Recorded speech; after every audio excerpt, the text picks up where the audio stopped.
नमस्कार दोस्तों, आज के इस लेक्चर के अंदर एक और नई बुक हम रिवीजन में स्टार्ट करने वाले हैं। रियल एनालिसिस इंपॉर्टेंट बुक है। 4 से 5 क्वेश्चन एग्जाम के अंदर सीधे सीधे और बिल्कुल सिंपल क्वेश्चन आते हैं। अगर ये जो कंसेप्ट आपको बता रहा हूँ साथ साथ में ये फॉर्मूले याद करते चलेंगे तो आपको कहीं भी दिक्कत नहीं आएगी। और एक बार रीमान इंटीग्रल इसके अंदर आपके सिलेबस के अंदर मेंशन नहीं कर रखा है।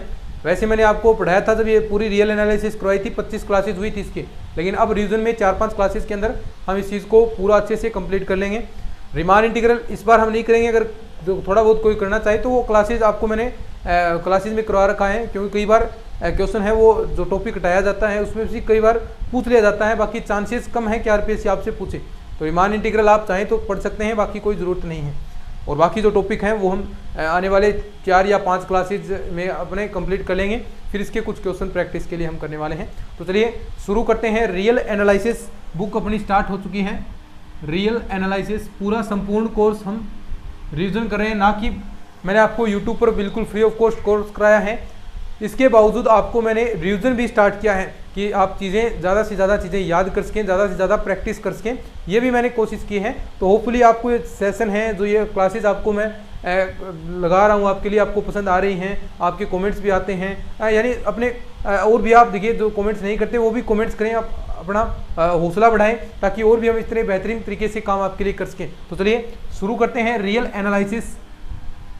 सबसे पहले तो बात इसके अंदर क्या होगा, हम बात करते हैं जो रियल नंबर हैं, रियल नंबर जो संख्याएं हैं उनके गुणधर्मों के बाद, यानी उनके क्या क्या गुणधर्म हैं इसके बारे में हम बात करेंगे। जो वास्तविक संख्याएं हैं उनके गुणधर्म क्या क्या हैं उनके बारे में हम बात करेंगे। तो रियल नंबर के 3 प्रकार के हम चीज़ें हम पढ़ने वाले हैं। नंबर 1 तो आपका क्षेत्र आएगा कि आपके क्षेत्र अभिगृहित, एक मिनट भाई, एक पहला आता है क्षेत्र अभिगृहित, दूसरा क्रम अभिगृहित। नंबर 1 क्षेत्र अभिगृहित, कई बार सीधा ही क्वेश्चन यहाँ से पूछा जाता है। अभिगृहित इंग्लिश में फील्ड,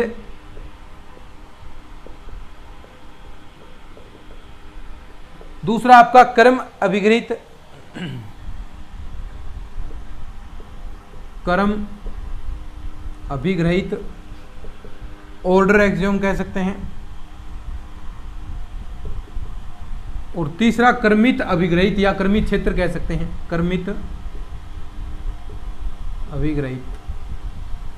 तो ये 3 चीजें आएंगी, तीनों के बारे में हम बात करेंगे। तीनों एक दूसरे से रिलेटेड है, तीनों एक दूसरे से रिलेटेड हैं।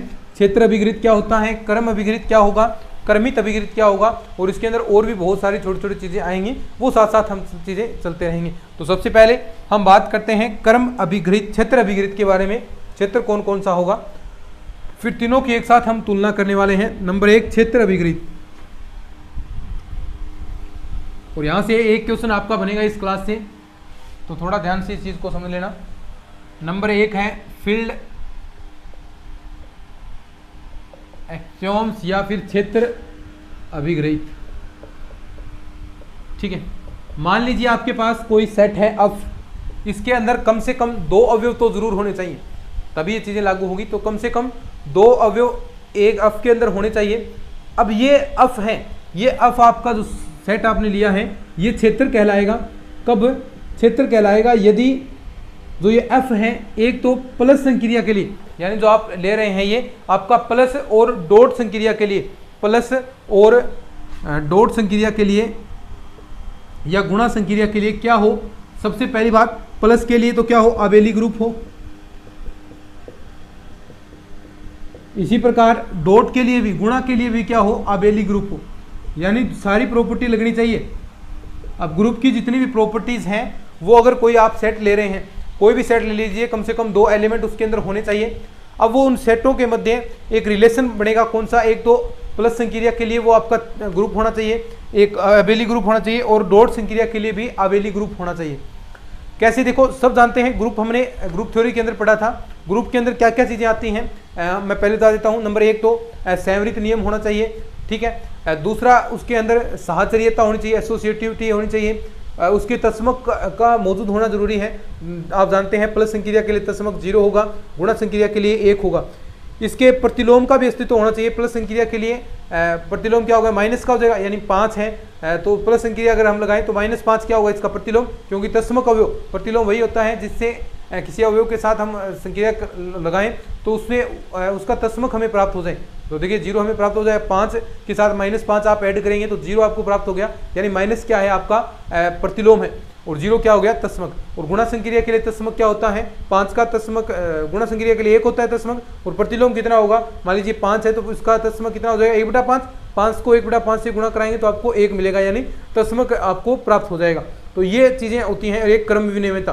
तो यानी ये 5-6 चीज़ें अगर कोई सेट है, कोई समुच्चय है वो फॉलो कर रहा है तो वह है क्या कहलाएगा, आपका फील्ड कहलाएगा, क्षेत्र अभिगृहित कहलाएगा। और यही बात आपको देखनी है।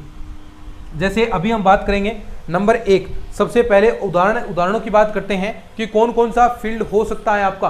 अब देखिए बात करते हैं हम रियल नंबर की। नंबर 1 उदाहरण आते हैं भाई, सीधे सीधे एग्जाम के अंदर पूछे जाएंगे।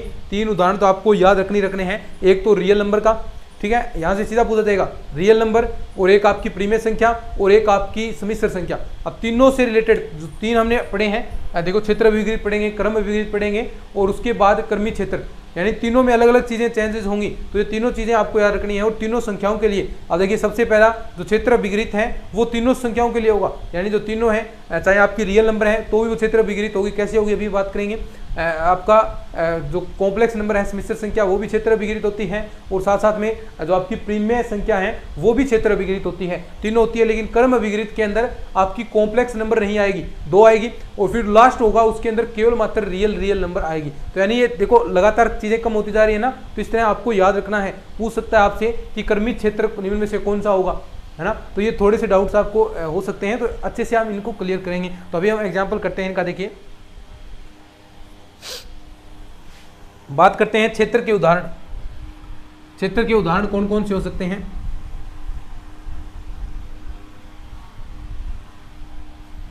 क्षेत्र के उदाहरण,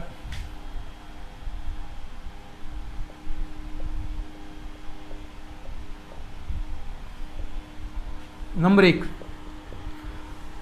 रियल नंबर R। देखिए रियल नंबर R है, देखिए इसमें सब कुछ चीजें होगी। सबसे पहले तो इसके अंदर देखिए क्या प्रत्येक का प्रतिलोम मौजूद होगा प्लस संक्रिया के लिए। देखो रियल नंबर के अंदर प्लस वाले भी होते हैं, माइनस वाले भी होते हैं, तो यानी मौजूद है।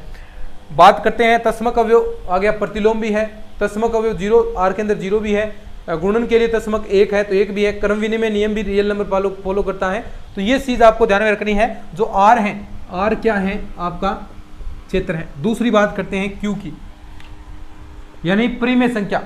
प्रीमिय संख्या Q क्या है, प्लस संक्रिया के लिए Q सीधी सी बात है, प्लस संक्रिया के लिए आबेली है। देखो इसके अंदर वही चीजें होगी, 0 भी आएगा इसके अंदर आपका तस्मक भी आ जाएगा, आपका तस्मक तो आ गया, प्रतिलोम भी आ जाएगा, और Q डॉट संक्रिया के लिए भी क्या है, आबेली है। तो यानी आप कह सकते हैं देखो इसके अंदर 1 भी आएगा, 1/5 भी आएगा प्रीमिय संख्या के अंदर। तो यानी कुल मिलाकर ये क्या है आपका क्षेत्र है। बात करते हैं हम समिश्र संख्या की C। तो ये जो कॉम्प्लेक्स नंबर है ये भी क्या है, कॉम्प्लेक्स नंबर भी क्या होगा, क्षेत्र होगा, ठीक है। और इसके बारे में अच्छे से हम बात पहले भी कर चुके हैं। तो ये तीनों आपको रखने हैं। अब मुझे एक बात कहो, क्या प्राकृत संख्या, अगर हम बात करते हैं प्राकृत संख्या की नंबर 4 पर, प्राकृत संख्या अन, क्या अन आपका क्षेत्र होगा क्या, अन क्षेत्र होगा क्या, अन नहीं होगा। क्यों, क्योंकि नेचुरल नंबर के अंदर 0 नहीं होता है, और ये प्लस संक्रिया के लिए आबेली नहीं होगा, प्लस संक्रिया के लिए आबेली नहीं होगा, ना गुणन संक्रिया के लिए भी आबेली होगा। क्यों, क्योंकि देखिए गुणन संक्रिया का प्रतिलोम अगर 5 आप ले रहे हैं तो गुणन संक्रिया के अकॉर्डिंग 1/5 होना चाहिए। तो क्या प्राकृत संख्या के अंदर 1/5 कहीं आता है क्या, नहीं आता। तो ये भी क्या होगा, ये प्राकृत संख्या है, वो क्षेत्र नहीं है, ये भी आपको याद रखना है, क्षेत्र नहीं। और बात करें हम 5 नंबर पर Z प्लस पूर्णांक संख्या, पूर्णांक संख्या Z प्लस आपको लेना है। अब देखो इसके अंदर माइनस वाले नहीं आएंगे, अब माइनस वाले नहीं आएंगे तो ये आपका जो प्लस संक्रिया के लिए आबेली ग्रुप नहीं हो सकता। क्यों, क्योंकि +5 है तो उसका प्रतिलोम क्या होगा, -5, लेकिन हम ले रहे हैं Z प्लस, तो इसके अंदर -5 तो होगा ही नहीं। तो ये भी क्या है आपका क्षेत्र नहीं है। तो ये 5 उदाहरण आपको याद रखने हैं, सीधे सीधे एग्जाम के अंदर पूछे जाते हैं अभी, तो थोड़ा सा इनको ध्यान से देख लेना, सारे पूछे जाएंगे, ठीक है। ये तो हो गए क्षेत्र के उदाहरण। आगे बढ़ते हैं अपन। अब कोई जो अवयव हैं वो क्रम अभिगृहित होंगे यदि वह त्रिविभागी नियम का पालन करते हैं। त्रिविभागीय नियम के बारे में भी हम बात करते हैं कि त्रिविभागीय नियम की पालना करना चाहिए। क्रम विपरीत, ऑर्डर एक्सियम।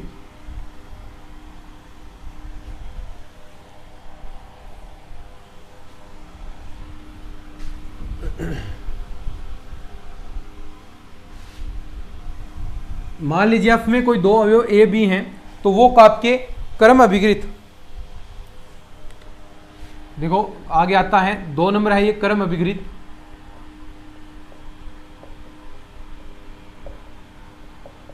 ऑर्डर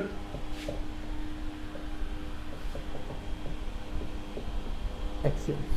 अब देखिए कोई अफ है आपके पास, ये क्रम विपरीत होगा, क्रम विपरीत होगा यदि इसके दो अवयव ए व बी कौन से नियम की पालना करे? त्रिविभागीय नियम। त्रिविभागीय नियम,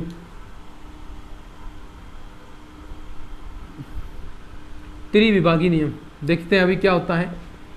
त्रिविभागीय नियम के लिए नियम की पालना करे यानी कम से कम एक बात सत्य हो। 3 बात है त्रिविभागीय नियम, सीधी सी बात है त्रिविभागीय, तो यानी इसके अंदर 3 बातें होंगी, उनमें से अगर एक भी बात सत्य है तो ये त्रिविभागीय नियम की पालना करेगा। और जो भी त्रिविभागीय नियम की पालना करेगा उसके लिए क्या होगा, जो अवयव हैं, जो क्षेत्र है आपका, वो आपका क्रम विपरीत कहलाएगा। ये बात हो रही है क्षेत्र की, पहले क्षेत्र होना जरूरी है, तभी आप उसके अंदर त्रिविभागीय नियम लगाएंगे, तभी आप उसे क्रम विपरीत करेंगे। तो यानी त्रिविभागीय नियम क्या है कि यदि आपके पास मान लीजिए 2 अवयव हैं, x y belong to f, a b की जगह हमने एक्स वाई 2 अवयव मान लिए, निम्न में से केवल एक बात सत्य होनी चाहिए, निम्न में से केवल एक बात सत्य होनी चाहिए, केवल एक बात सत्य हो। कौन कौन सी? देखो इसके लिए एक तो आपका क्या होगा, x है ग्रेटर देन y, यानी x का मान y से बड़ा हो, या x बराबर y हो, ठीक है, या फिर x लेस देन y हो, ठीक है। यानी इन तीनों में से अगर 2 अवयव ले रहे हैं, अब स्वाभाविक सी बात है कोई 2 अवयव आप ले रहे हैं, कोई भी अवयव ले लीजिए 5 और 6 हैं, तो उनमें कोई ना कोई तो एक बात देखिए लागू होगी ना, यानी 5 6 से छोटा है, सही बात है, या फिर अगर 5 5 दोनों भी 5 ले रहे हैं तो बराबर हो गया, तो यानी उसके अंदर भी त्रिविभागीय नियम लग रहा है। अगर आप 5 और 6 में देखें तो 6 क्या है, बड़ा है 5 से, तो ये भी नियम लागू होगा। तो यानी त्रिविभागीय नियम के अंदर सारी चीज़ें लागू होगी। तो क्या मैं ऐसा कह दूं कि आपका रियल नंबर भी त्रिविभागीय नियम पालन करता है तो क्रम विपरीत होगा, आपका जो क्यू है, जो प्रीमिय संख्या है, वो भी त्रिविभागीय नियम की पालना करेगी तो वो भी क्रम विपरीत होगा। और साथ में क्या मैं कॉम्प्लेक्स नंबर कह सकता हूँ क्या? साथ में मैं ऐसा कह सकता हूँ क्या, कॉम्प्लेक्स नंबर भी त्रिविभागीय नियम की पालना करती है? तो ये बात सत्य नहीं होगी। क्यों? क्योंकि कॉम्प्लेक्स संख्या है, सम्मिश्र संख्या है, उसके अंदर छोटे बड़े का कोई मतलब नहीं होता, उसके अंदर कोई संख्या छोटी बड़ी नहीं होती है, ये छोटे बड़े का नियम उसके अंदर नहीं लागू होता है कॉम्प्लेक्स नंबर सम्मिश्र संख्या के अंदर। याद रखना है, सीधा सीधा एग्जाम के अंदर क्वेश्चन पूछा जाता है कि सम्मिश्र संख्या त्रिविभागीय नियम की पालना करती है या नहीं करती, या निम्न में से क्रम विपरीत नहीं होगा। तो हमने ये चीज़ रटी हुई होती है कि आर भी है, क्यू भी है, सी भी है, तो यहाँ पर आकर पेज फंसा जाता है, यहाँ पर सी नहीं होगा, सी क्रम विपरीत नहीं होगा। क्यों नहीं होगा? क्योंकि सी के अंदर कॉम्प्लेक्स संख्या के अंदर छोटे बड़े का कोई भी नियम नहीं होता। तो यानी आप कह सकते हैं यहाँ पर एक तो आपका आर होगा, आर आपका क्या है, क्रम विपरीत है, ठीक है। आपका क्यू भी क्या है, क्रम विपरीत है, लेकिन सी होगा, सी आपका क्रम विपरीत नहीं होगा। क्यों नहीं होगा? ये बात मैं पहले बता चुका हूं, क्योंकि कॉम्प्लेक्स नंबर के अंदर छोटे बड़े का रिलेशन नहीं होता, छोटे बड़े का संबंध नहीं होता है, छोटे बड़े का संबंध नहीं होता। तो ये बात भी आपको ध्यान में रखनी। तो आपको समझ में आ गया होगा क्रम अभिगृहित फील्ड एक्सियोम्स, ठीक है। आगे बढ़ते हैं, एक एक चीज़ आपको ध्यान से समझते चलनी है और कहीं भी दिक्कत नहीं आ रही होगी, शायद ऐसी मैं उम्मीद करता हूँ। जिस तरीके से हम पढ़ रहे हैं, फटाफट चीज़ें रिवीजन में करा रहे हैं, तो जो इंपॉर्टेंट चीज़ें हैं, जो आपके काम की है, वही मैं बातें आपको बता रहा हूँ, क्योंकि जो बेवजह की चीज़ें हैं वो पढ़ने का कोई मतलब ही नहीं बनता। जो चीज़ें आएंगी एग्जाम के अंदर वो हम पढ़ते हैं, बाकी जो जितना मैटर आपको कराना था रिवीजन में यही होता है, यानी जो बिल्कुल सृष्टि दृष्टि से चीज़ें पढ़ते जाओ, ज़्यादा वैसा नहीं है कि कोई कम इंपॉर्टेंट है उसको चीज़ को कराया जाए, ज़्यादा इंपॉर्टेंट है, इनमें से क्वेश्चन निश्चित रूप से आएंगे, ठीक है। चलिए आगे बढ़ते हैं। देखिए कर्मी क्षेत्र के परिबद्ध बाउंड्स ऑफ ऑर्डर फील्ड, ठीक है, कर्मी क्षेत्र के परिबद्ध। अब एक तो आता है ऊपरी परिबद्ध, निम्न परिबद्ध, सबको समझ में आएगा, बस थोड़ा सा ध्यान से देखना है। ऐसी चीज़ें शायद ही आपने कहीं पढ़ी होंगी, इतनी बेहतरीन क्लासेस आपके लिए मैं अवेलेबल कराऊंगा गारंटी के साथ। आप देखिए इन चीज़ों को तैयार करके कोई से भी कॉलेज में पढ़ा सकते हैं, क्योंकि पूरे अच्छे तरीके से मैंने कंसेप्ट क्लियर करने की कोशिश की है। आप किसी भी कॉलेज के अंदर बीएससी का कोर्स करवा सकते हैं। और क्योंकि देखिए सबसे दिक्कत बीएससी वाले कोर्स में ही आती है, कॉलेजों के अंदर टीचर नहीं मिलते मैथ्स के, तो आपको देखिए कहीं भी दिक्कत नहीं आएगी। एक एक चीज़ आपने अच्छे से पढ़ी है तो सारी चीज़ें आपको क्लियर हैं और आराम से आप बीएससी वालों को पढ़ा सकते हैं। तो देखिए इतना बेनिफिट आपको ज़रूर मिलने वाला है इन क्लासेस से। और साथ में सेकेंड ग्रेड तो आपकी वैसे भी क्लियर होने वाली है। देखिए कर्मी क्षेत्र के परिबंध कह सकते हैं, कर्मी क्षेत्र के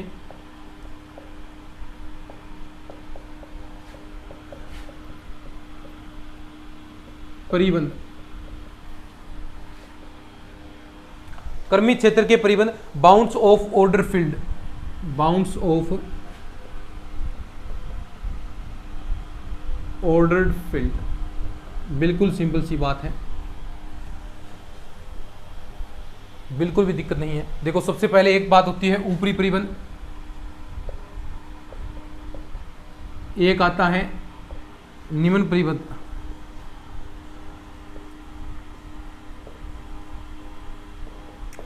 देखिए यानी कोई भी आपके पास x बिलोंग टू s है तो उसके लिए अगर इस प्रकार हो, यानी वो k से आपका मान छोटा हो, जैसे सीधा समूचे से हम समझेंगे ऊपरी परिबंध कौन से होंगे। देखो 1 2 3 4 5, देखो ऊपरी परिबंध क्या होंगे, ये मान लीजिए सेट है, ये अंतिम अवयव जरूर है लेकिन इसके बाद भी तो अवयव आ रहे हैं, तो ऊपरी कौन से हो जाएंगे। देखो इस प्रकार 5 6 7 8, ये क्या हो गया आपके ऊपरी हो गए, यानी मैक्सिमम लेवल तक जा रहे हैं ऊपरी परिबंध। अब ऊपरी परिबंधों का सबसे न्यूनतम मान क्या होता है, आपका उच्चक कहलाता है। ये देखिए डेफिनेशन बहुत दिक्कत करती है आपको, सुप्रीमियम इनफीमियम है क्या ये, है ना। ये ऊपरी परिबंध यानी ये क्या है, 5 आपके पास सबसे मैक्सिमम पद है इस सेट के अंदर, लेकिन इसके बाद भी तो अवयव आते हैं, तो ये क्या हो गया आगे ऊपरी परिबंध हो गए। अब ऊपरी परिबंधों में सबसे जो न्यूनतम मान है, ये डेफिनेशन नहीं समझ में आती कि उच्चक कह रहे हैं आप और ऊपरी परिबंधों सबसे न्यूनतम मान कह रहे हैं, क्या है ये बात कहता है ऊपरी परिबंधों का सबसे न्यूनतम मान। और आप देख लीजिए सबसे बड़ा मान यही है तो उच्चक तो यही होगा, तो यानी ये क्या होगा आपका उच्चक होगा, सुप्रीमियम।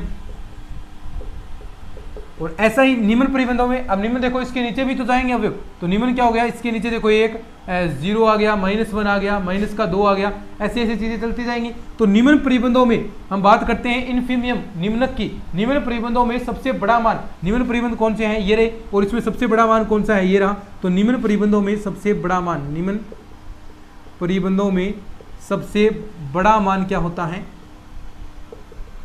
निम्नक होता है। निम्न परिबंधों में सबसे बड़ा मान निम्नक होगा, तो सीधी सी बात है, देख सकते हैं। तो ये उच्चक और निम्नक में कहीं दिक्कत आई क्या, नहीं आई। अब देखो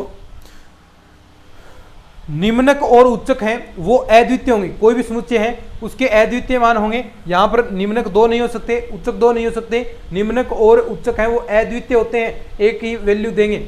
और इसके साथ साथ ये जरूरी नहीं है, ये जरूरी नहीं है कि ये आपके सेट के अवयव हो। अब यहाँ पर 5 हमने ले रखा है, लेकिन ये जरूरी नहीं है कतई, अभी एग्जांपल बताऊंगा, कतई जरूरी नहीं है कि उच्चक और निम्नक इस सेट के अवयव हो। तो यानी एक बात तो क्या होगी कि जो निम्नक है, निम्नक व उच्चक अद्वितीय होंगे, क्या अद्वितीय।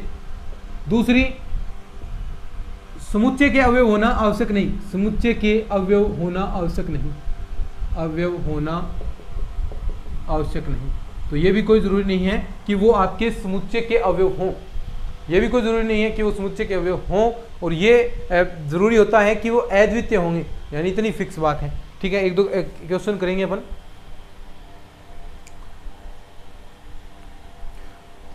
तो देखिए एक इसके ये तो हो गया ना, परिबद्ध पढ़ लिया। अब एक आता है परिबद्ध समुच्चय। परिबद्ध समुच्चय क्या हो जाएगा, जिसके निम्नक और उच्चक दोनों विद्यमान हो। यानी हमने निम्नक की बात की स्मॉल के, तो यानी जिसके निम्नक और उच्चक दोनों विद्यमान हैं किसी सेट के लिए। ऊपरी परिबद्ध और निम्न परिबद्ध दोनों विद्यमान हो तो वो आपका परिबद्ध समुच्चय कहलाता है। क्या कहलाता है, परिबद्ध समुच्चय, जिसके दोनों अवयव विद्यमान हो, परिबद्ध समुच्चय।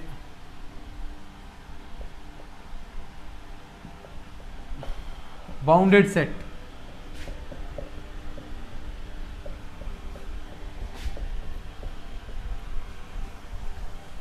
क्या होता है परिबद्ध समुच्चय? यानी जिसके निम्नक और उच्चक दोनों विद्यमान हो। देखिए स्मॉल के एक्स है और के से बड़ा, ये बड़े बड़ा के, यानी के से तो इसके बड़े हो, यानी ये तो क्या हो गया, निम्नक हो गया आपका, ये आपका उच्चक हो गया। अगर इस प्रकार है तो ये जो x आपका, या जो भी आप s ले रहे हैं, जो भी s ले रहे हैं या x ले रहे हैं, every for all x belong to s, तो ये जो s है आपका, ये क्या कहलाएगा, बाउंडेड सेट कहलाएगा, बाउंडेड सेट। ठीक है, सिंपल सी बात है, जिसके निम्नक और उच्चक दोनों विद्यमान है तो वो क्या होगा, बाउंडेड सेट होगा। निम्नक भी पढ़ लिया, उच्चक भी पढ़ लिया। अब एक दो क्वेश्चन देखते हैं इसके अपन, फिर आगे बढ़ेंगे।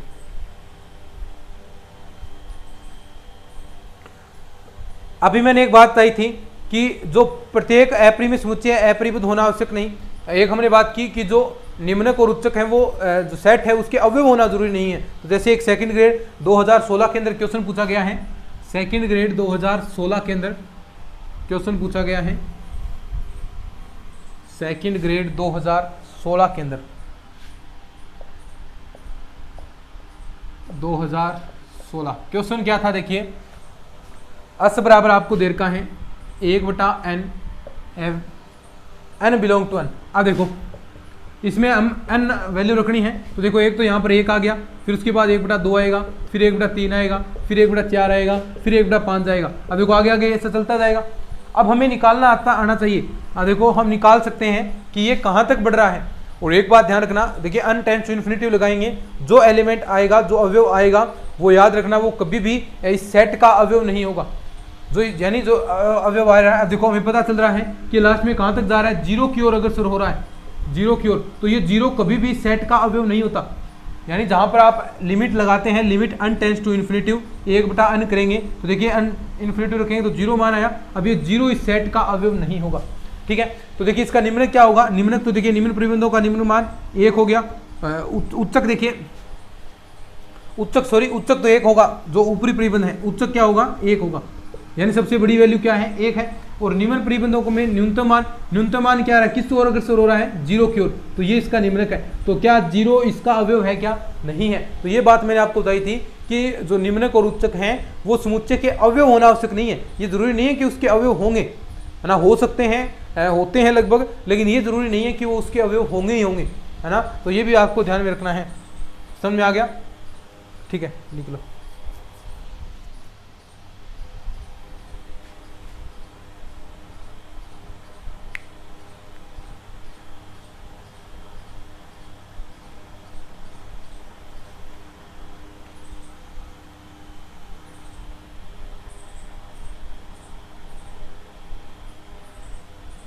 तो ये भी हमने बात की है। जैसे आपको इसका पूछ ले, एक क्वेश्चन आपके सामने रखता हूँ मैं, देखिए ऐसे ही क्वेश्चन आएंगे सिंपल से, ज़्यादा कोई हार्ड वाली बातें नहीं है। क्वेश्चन दे दे इस प्रकार आपको, अस बराबर दिया है आपको 3n प्लस का 2 अपॉन में 2n प्लस का 1, n बिलोंग टू n। ठीक है, अब देखिए हम निकाल सकते हैं n बराबर 1 रखेंगे तो आपके पास क्या क्या अवयव आएंगे। देखो वैसे आप चीज़ें निकाल सकते हैं, n बराबर 1 रखेंगे तो यहाँ पर देखिए 3 और 2 5, और यहाँ पर 3, 5/3 आ गया। ठीक है, ऐसे ही आपके पास 8/5 आ जाएगा, 11/7 आ जाएगा, ऐसे ही चीज़ें चलती जाएंगी। और लास्ट में n टेंड्स टू इन्फिनिटी लगाएंगे तो वो कहाँ तक जाएगा अभी, n टेंड्स टू इन्फिनिटी लगाएंगे तो देखिए सीधा आप जानते हैं n टेंड्स टू इन्फिनिटी यहाँ पर लगाते हैं तो n पहले कॉमन निकालेंगे, तो कॉमन निकालेंगे, देखो 3 प्लस का 2/n अपॉन में 2 प्लस 1/n। अब limit n tends to infinity लगाएंगे तो देखिए ये पार्ट आपका 0, उत्तर क्या आया 3/2, यानी डेढ़ तक जा रहा है 3/2। तो आप देख सकते हैं इसका निम्नक और उच्चक दोनों आप निकाल सकते हैं। तो इसका निम्नक तो क्या होगा, यानी लोएस्ट वैल्यू जा रही है, निम्नक तो 3/2 हो जाएगा। लेकिन जहां पर limit n tends to infinity लगाएंगे वो कभी भी, देखिए जो अवयव आएगा वो कभी भी उस सेट का अवयव नहीं हो सकता। तो ये 3/2 इसका अवयव नहीं है। और इसका निम्नक उच्चक क्या आएगा, 5/3। ठीक है, समझ में आ गई बातें, और कोई इसके अंदर खास चीज़ें नहीं है, ऐसे क्वेश्चन है।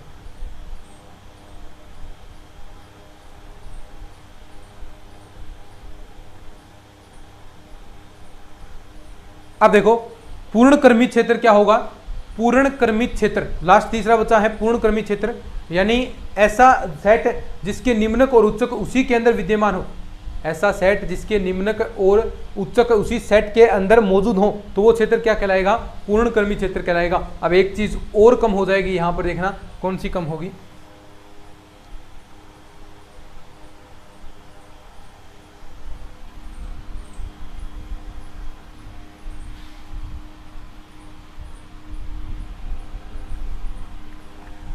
पूर्ण कर्मित क्षेत्र 3 नंबर है पूर्ण कर्मित क्षेत्र।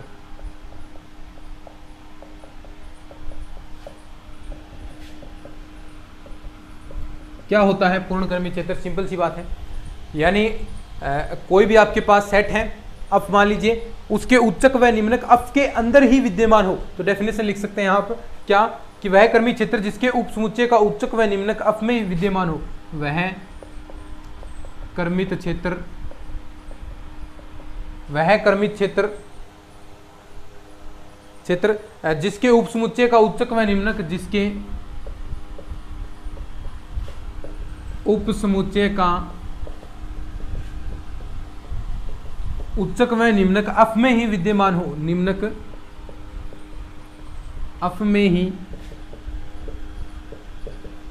विद्यमान हो, क्या कहलाता है, पूर्ण कर्मित क्षेत्र कहलाएगा। अब देखो अब चीजें कम हो जाएगी। अब एक बात तो देखो, ऑर्डर होना चाहिए, पहले कर्म अभिगृहित होना चाहिए, तो इसके अंदर सी तो वैसे ही नहीं आएगा, क्योंकि हमने बात की थी कर्म अभिगृहित के अंदर आर और क्यू दो बचे थे। अब आर और क्यू में ही आपको अंतर करना है। देखो रियल नंबर है, रियल नंबर आर संपूर्ण है, ये पूर्ण कर्मित क्षेत्र होता है। क्यों, क्योंकि देखो इसके अंदर सारी अवयव आते हैं, चाहे इसका उच्चक परिमेय संख्या है, परिमेय संख्या है, सारी संख्याएं इसके अंदर हैं, तो रियल नंबर में ही आना है सब कुछ।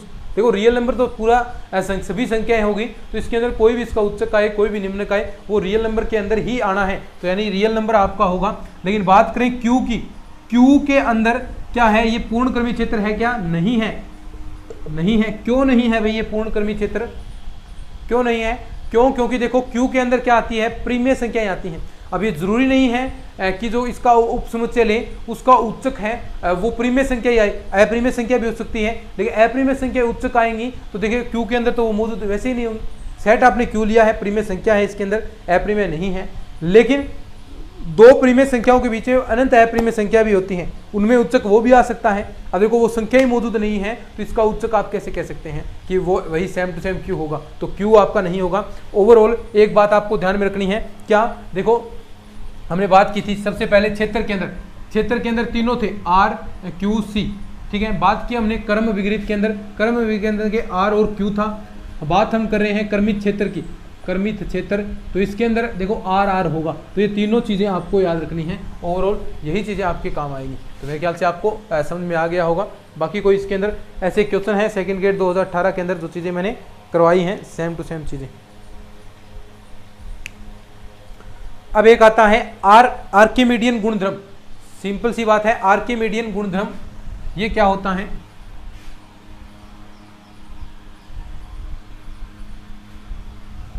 आर्किमिडियन गुणधर्म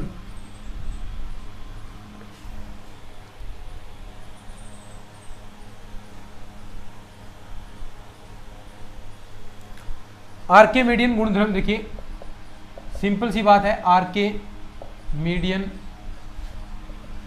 गुणधर्म। मान लीजिए आपके पास कोई क्षेत्र है अफ, उसके अंदर दो धनात्मक संख्याएं एक्स वाई इस प्रकार हैं कि एन को एक्स के साथ गुणा कराएं तो ये ग्रेटर देन वाई हो जाना चाहिए, ग्रेटर देन वाई हो जाना चाहिए। तो ऐसा जो गुणधर्म की पालना करता है वो आर्किमिडियन गुणधर्म कहलाता है। तो नंबर एक बात, इसके अंदर कुछ नोट लगाकर चीजें आपको याद रखनी है। नोट कि जो क्षेत्र आर्किमिडियन गुणधर्म का पालन करता है आर्किमिडियन क्षेत्र कहलाता है, यानी जो क्षेत्र एफ है आर्किमिडियन का गुणधर्म की पालना करता है, आर्किमिडियन गुणधर्म की पालना करता है, आर्किमिडियन गुणधर्म की पालना करता है। तो देखिए आप कह सकते हैं कि क्या कहलाएगा, आर्किमिडियन क्षेत्र कहलाता है, आर्किमिडियन क्षेत्र कहलाता है, ठीक है। एक बात, जो क्षेत्र जो कर्मित क्षेत्र होगा हम बात कर रहे हैं तो उसके अंदर आर्किमिडियन गुणधर्म होगा, लेकिन जिसके अंदर आर्किमिडियन गुणधर्म है वो कर्मी क्षेत्र होना आवश्यक नहीं है। आर्किमिडियन गुणधर्म है वो कर्मी क्षेत्र होना आवश्यक नहीं है। तो ये बात भी आपको अच्छे से याद रखनी है कि पूर्ण कर्मी क्षेत्र आर्किमिडियन क्षेत्र होता है। पूर्ण कर्मी क्षेत्र